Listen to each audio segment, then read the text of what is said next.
Le décorateur, Stepan Skitalets. Le décorateur Kostovski se mit à boire au moment juste où il ne fallait pas. On montait une féerie. Le succès dépendait absolument de la splendeur du décor. Les affiches les plus persuasives par toute la ville avaient été placardées. La première représentation était imminente. On achevait les derniers préparatifs et le personnel entier, chacun selon son emploi, s'y adonnait avec fièvre. Les plus importants décors étaient sur le chantier, quand voilà que tout à coup éclata la catastrophe que le régisseur redoutait par-dessus tout. Kostovski, abominablement ivre. Ces accès d'ivrognerie tombaient toujours au moment précis où l'on était dans le plus pressant besoin de ses services.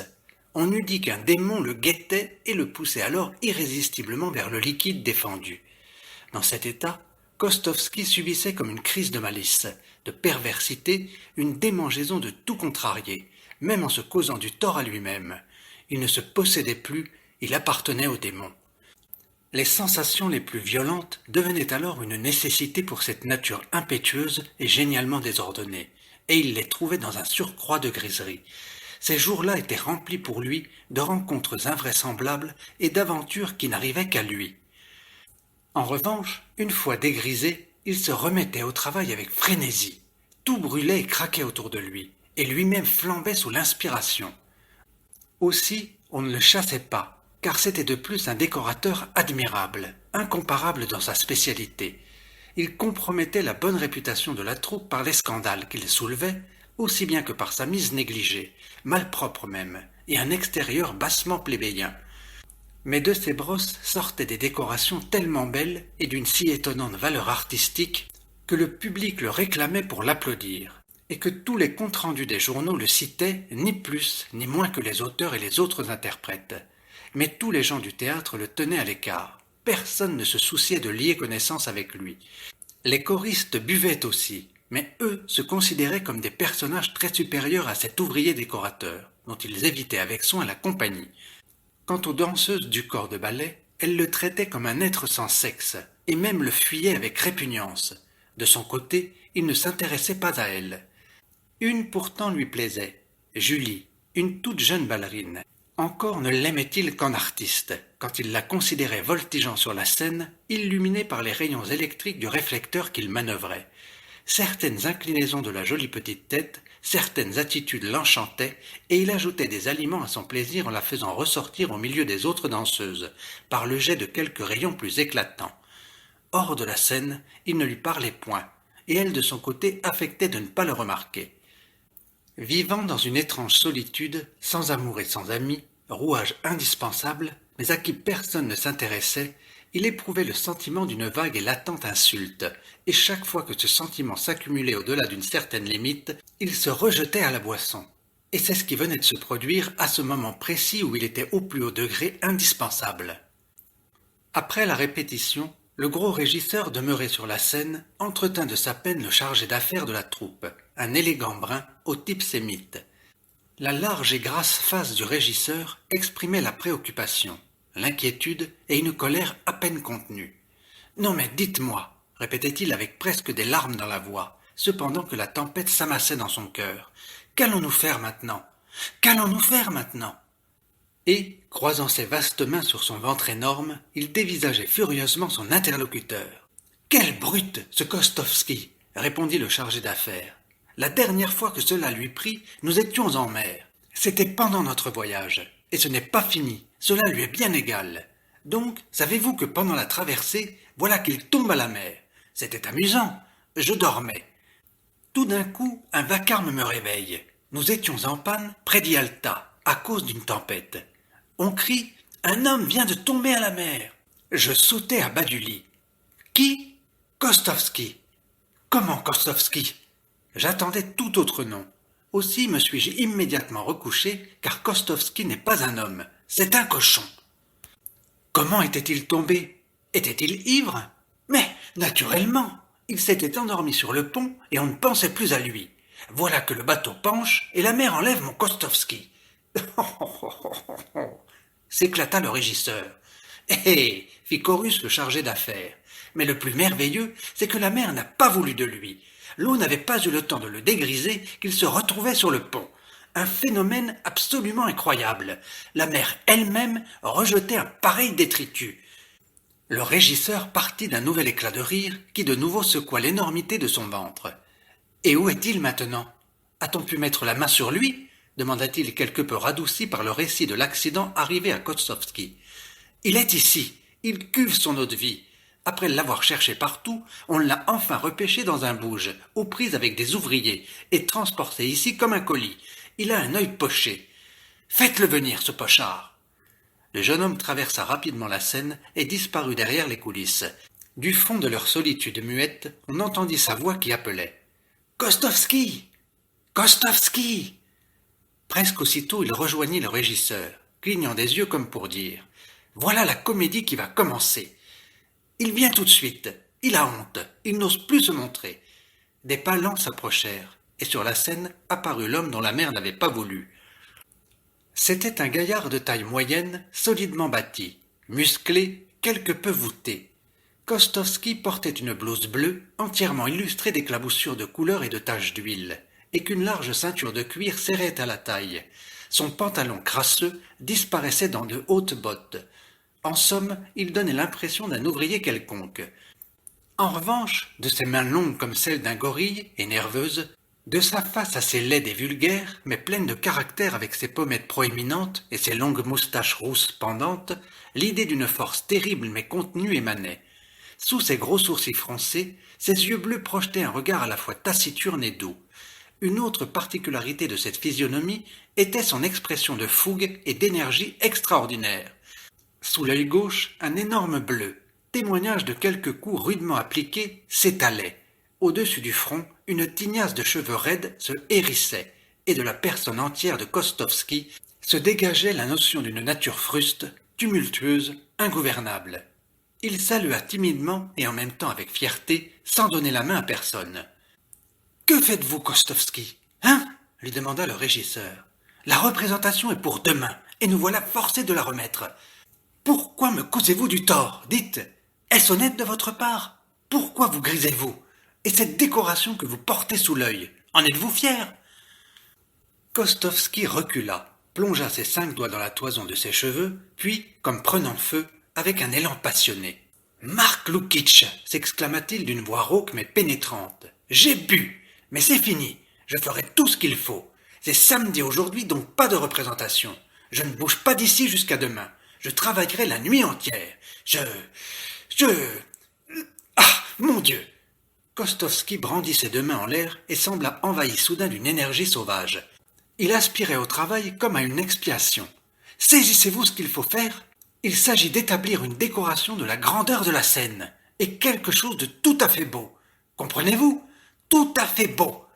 Je le ferai, s'écria Kostovski, s'animant à mesure et enfouissant cette fois, dans sa crinière, ses 10 doigts. S'oubliant, il commença d'arpenter la scène. Puis, revenant s'arrêter devant le régisseur. « Redites-moi le motif de la décoration. À quoi doit-elle servir ?» demanda-t-il redevenu plus calme. « Voilà, c'est, n'est-ce pas, pour le 2e acte. Les 2 hommes se sont égarés dans un steppe pendant la nuit. L'endroit doit être absolument désert et sauvage. Ils sont pris de peur. Des choses terrifiantes doivent s'accomplir ici. Il faut donc que vous représentiez ce steppe avec tous les accessoires. Les lointains, la brume, les nuages, dans un sentiment tel que d'avance le public frissonne d'effroi. « Suffit !» interrompit Kostovski. « Je peindrai le steppe.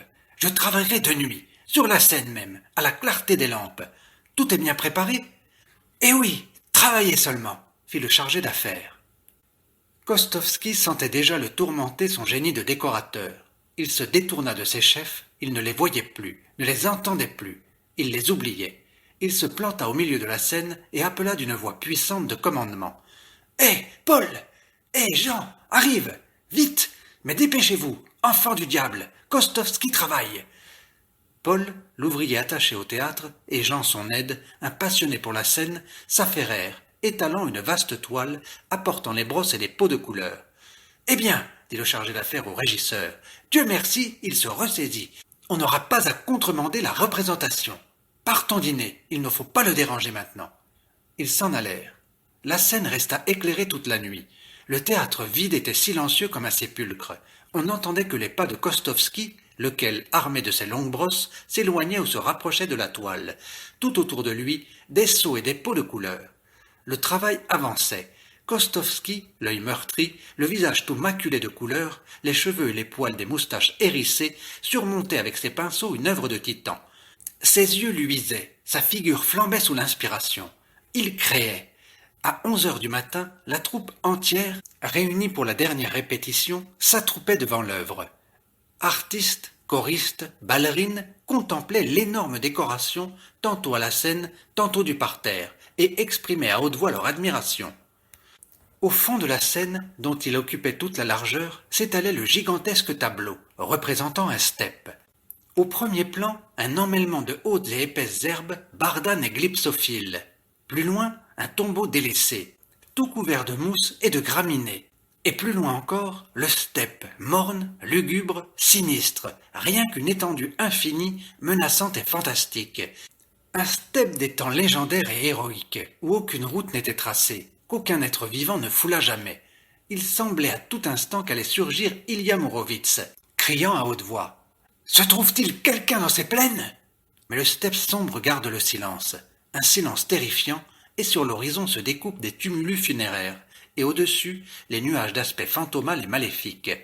Et ces nuages et ces sépulcres semblaient se multiplier sans fin. Tout ce paysage dégageait une impression de fatalité funèbre.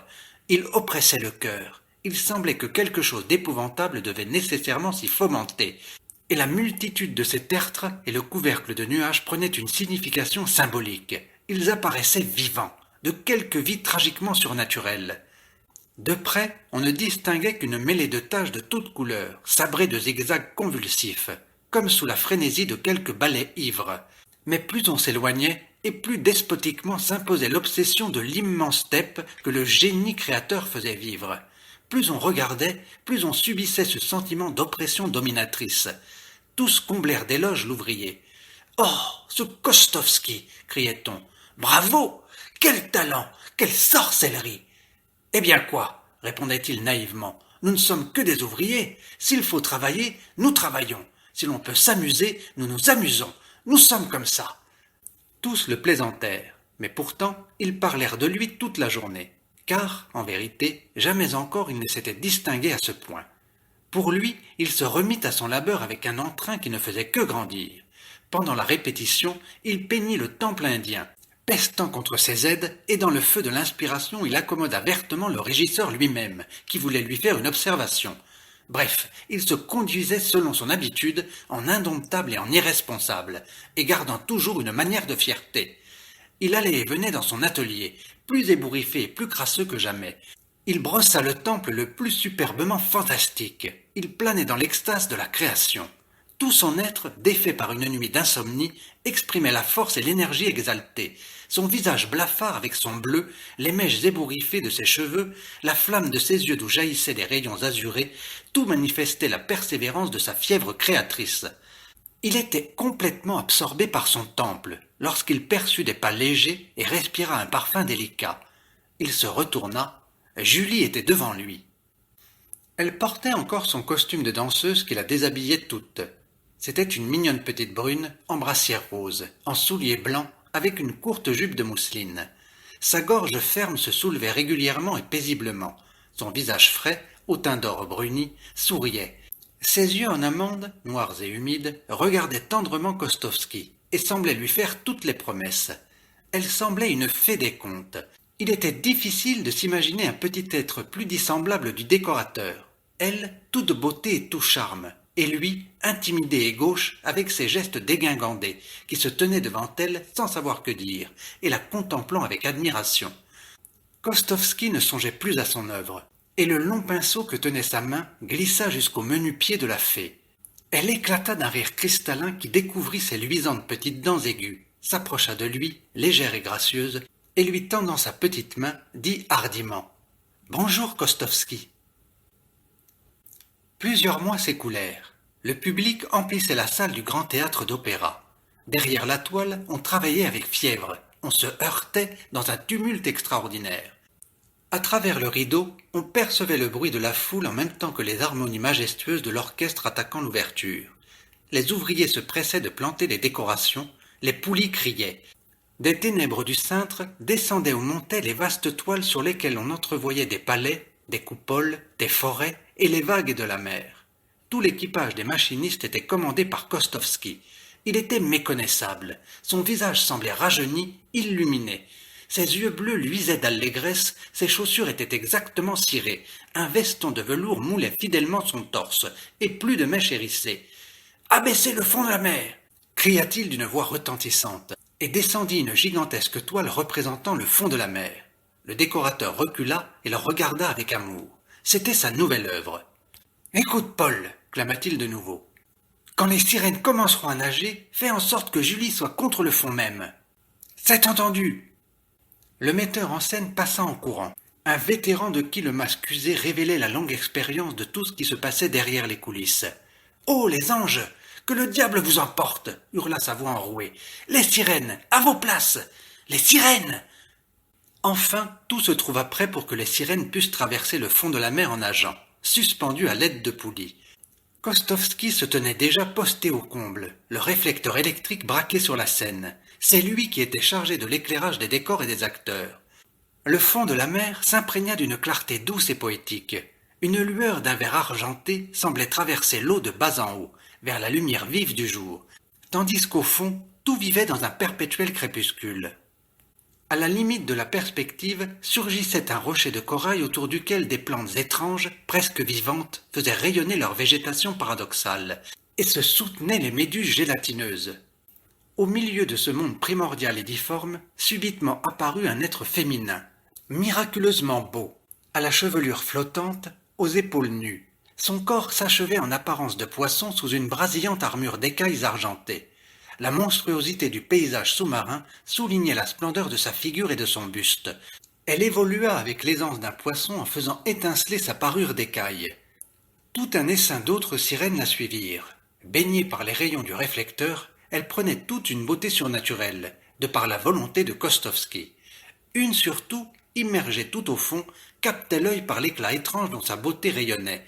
De caressants éclairs électriques auréolaient tout son corps ondoyant, l'enveloppant d'un charme magique, et ses yeux scintillaient pareils à 2 étoiles. Elle semblait pétrie de lumière, d'une lumière perpétuellement changeante, et qui faisait d'elle comme la reine de la mer. Elle n'ignorait pas quel enchanteur la favorisait de cette splendeur éblouissante. Enchantement des spectateurs, et quand elle passa auprès du décorateur, elle fit mouvoir en signe de reconnaissance son étincelante nageoire, et une averse de reflets endiamantés la couvrit, nouvelle munificence de son amoureux artiste. Puis elle disparut derrière les frises, et lui, sur la pointe des pieds, se soulevant, lui répondit par un baiser. Cet amour n'était un secret pour personne dans la troupe. Julie ne sortait du théâtre qu'accompagnée de Kostovski. Ils logeaient dans le même hôtel, et leur chambre était contiguë. Kostovski ne la quittait jamais, et vivait dans l'adoration de la belle qui lui permettait de lui faire la cour. Il la suivait comme un chien fidèle. Il l'attendait patiemment à la porte de sa loge, pendant qu'elle enlevait ses fards et s'habillait tout en babillant avec ses camarades. Ce soir-là surtout, il lui fallut longtemps demeurer en sentinelle devant l'escalier des artistes. Des femmes emmitouflées descendaient au bras de leurs cavaliers. Les coulisses achevaient de se vider, et elles n'apparaissaient toujours pas.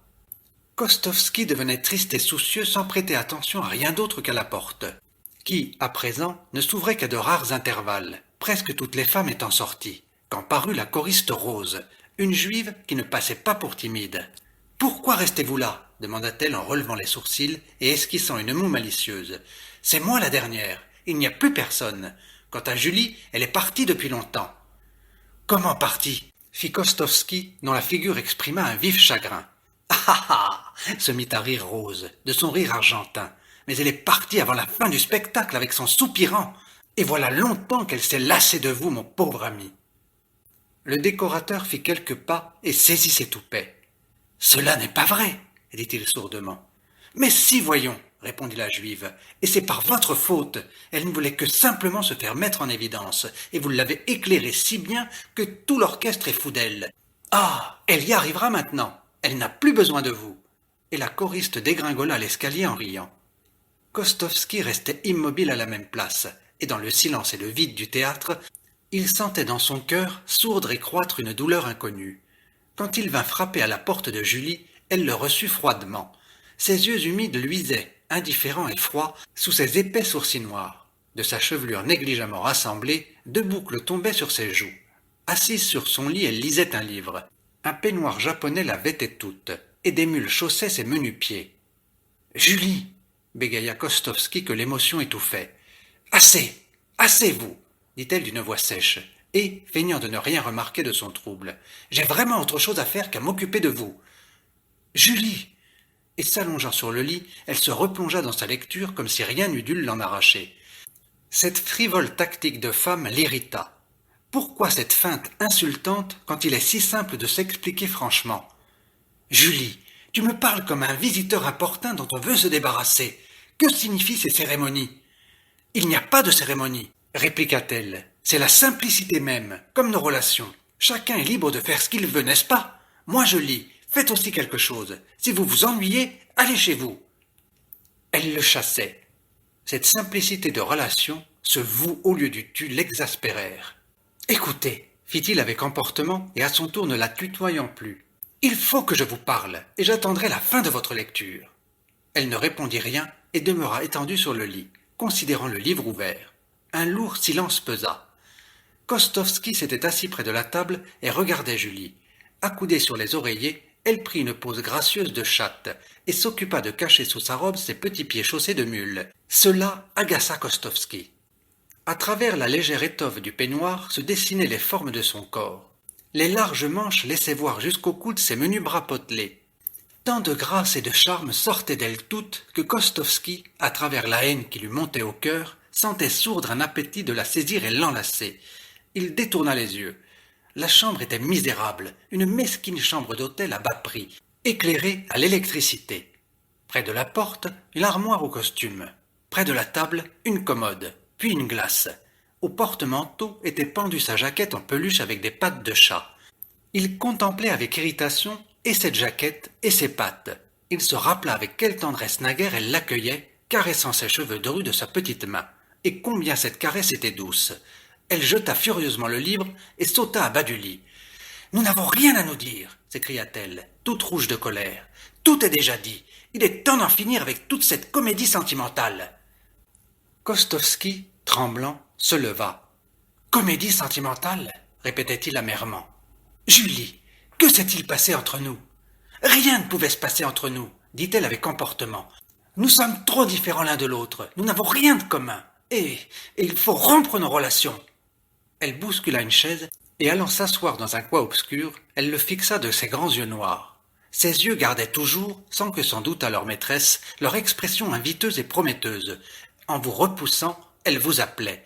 « Je vois, » fit tristement Kostovski, s'asseyant près d'elle. « Tu veux me quitter. On raconte que tu en as un autre, un abonné des premiers rangs. Eh bien, quittons-nous. Seulement, pourquoi toutes ces ruses et cette querelle ? Je ne veux pas que cela finisse ainsi. Je veux que nous gardions un bon souvenir pour plus tard.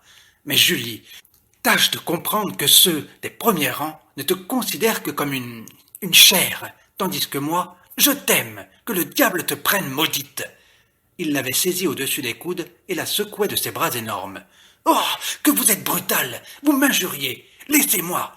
Vous allez me démettre les bras! Quelle brute !» Elle cherchait toujours un prétexte de querelle.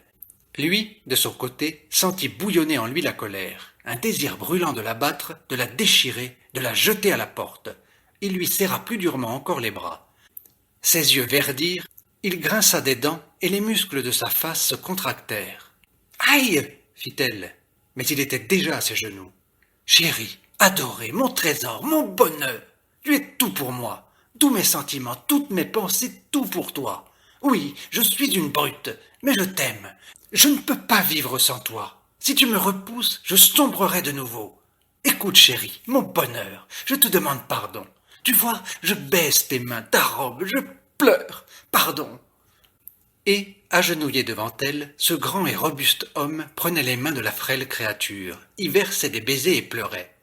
Lorsqu'il releva la tête, il rencontra son regard étrange et double.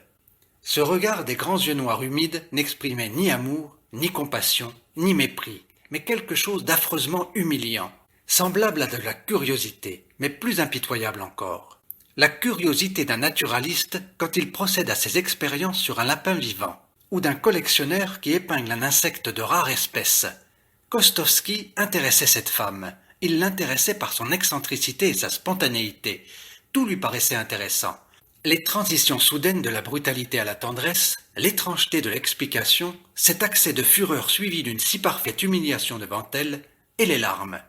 Kostovski vit comme par inspiration le fond du cœur de Julie. Il se comprit, lui blessé mortellement, il distingua que Julie ne pouvait l'aimer, qu'elle était un être d'un tout autre monde, qu'ils étaient miraculeusement étrangers l'un à l'autre. Toutes paroles moururent dans sa gorge. Il ne dit rien, il saisit son chapeau et sans même la regarder s'enfuit de l'hôtel. Presque inconsciemment, il se retrouva dans un ignoble cabaret fréquenté par des cochers de fiacre. Depuis longtemps il n'avait bu, mais en ce moment il sentit que le cabaret lui était indispensable. Il lui fallait entendre le bruit des voix autour de lui, humer la senteur de l'eau-de-vie. Il s'assit auprès d'une petite table isolée, dans un coin, et se fit servir une bouteille d'eau-de-vie, avec quelques mauvais hors-d'œuvre. La nappe était tachée de bière, les lampes éclairaient à peine le cabaret bondé d'individus ivres. Tous buvaient, criaient, faisaient teinter la vaisselle. Les garçons aux figures blafardes s'empressaient de servir les boissons, et dans la pièce voisine claquaient les billes de billard, et un des joueurs chantonnait les couplets d'une romance antique. « Que je marche ou que sans but j'erre, toujours à ma Julie je pense. »« Ah, démon !» gronda Kostovski en se versant un deuxième petit verre d'eau-de-vie, et il avala d'un trait le liquide brûlant. Il s'encolérait. Même ici dans ce bouge, elle venait le poursuivre. Il décida de l'oublier pour toujours. Il l'exécra, la méprisa et ne voulut plus se souvenir d'elle. Mais peu à peu ses pensées s'éloignaient du cabaret, et de nouveau elle s'emparait de lui. Il la voyait en costume de sirène, son corps finissant en poisson, recouverte d'une écaille argentée, éclairée par des rayons de toutes couleurs et si admirablement belle. Son sourire irrésistible l'appelait tandis qu'elle s'effaçait dans les profondeurs immenses de la mer, et l'homme amoureux de la sirène comprenait qu'il était perdu, que jamais il ne recouvrerait ni son insouciance, ni la force et la santé de son cœur. Il se rappela quelle était sa vie avant d'avoir connu la sirène et ses baisers. Il buvait, oui, mais ce n'était point l'ivrognerie, rien que la bravoure, le vagabondage de la force, le cœur assoiffé de gaieté et de mouvement. Ensuite, tel que le pêcheur légendaire, dans le filet il trouva sa sirène. Il la prit dans ses bras, il se mit à la couvrir de baisers, et adieu la belle vie insouciante et libre. L'homme était perdu par la sirène. « Ah, démon !» rugit-il, achevant de vider sa bouteille d'eau-de-vie et acharné à se débarrasser de même des cauchemars qui l'assiégeaient. Mais elle le tourmentait impitoyablement.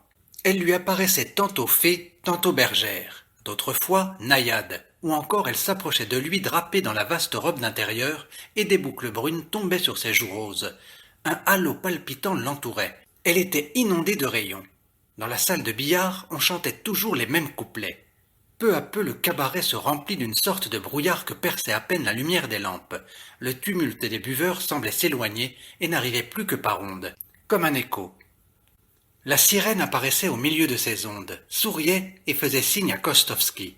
Par moments, il levait la tête, voyait la bouteille et continuait de boire. Le brouillard devenait plus dense et tourbillonnait devant ses yeux. Mais au travers, il retrouvait toujours l'image poétique et chère. Quand après plusieurs jours de recherche dans tous les cabarets on retrouva Kostovski et qu'on l'eut dégrisé, il recommença de diriger la manœuvre du fond de la mer et des sirènes.